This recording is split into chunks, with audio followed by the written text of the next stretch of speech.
মাঝে মধ্যে আমার এরকম হয়, কী খাবো কী খাবো, কী যেন খেতে ইচ্ছে করছে, কী যেন খেতে ইচ্ছে করছে, তখনই আমি ঝটপট বানিয়ে ফেলি এই খাবারটি।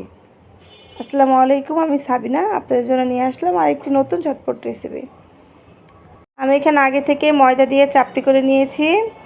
তারপর আমি শুকনো মরিচ পেঁয়াজ দিয়ে আমি আলু ভর্তা বানিয়ে রেখেছিলাম, সেই আলু ভর্তা দিয়ে দিয়েছি।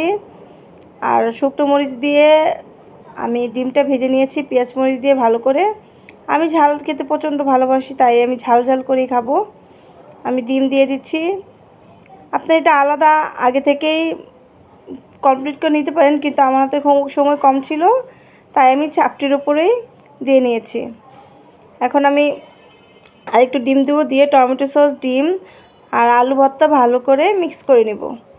আমি চাপটির উপরে করে নিয়েছি, আপনারা আলাদা করে নিতে পারেন, কোনো সমস্যা নেই।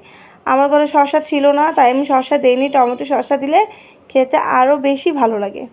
আমার মিক্স করে নিচ্ছি ভালো করে, দেখতেই পাচ্ছেন। এখন আমি সুন্দর করে সাজিয়ে রাখবো। রাখার পরে চাপটিটা আমি ভালোভাবে পেঁচিয়ে নেব যাতে না পড়ে। প্রথমে আমি দুই পাশ থেকে ভেঙে নিচ্ছি, তারপর আমি সুন্দর করে ভাঁজ করে করে বটে দিচ্ছি। এইভাবে দিয়ে তারপরে মাঝখান দিয়ে আপনি ছুরি দিয়ে কেটে খেতে পারবেন, বা এইভাবেও খেতে খেয়ে দেখবেন।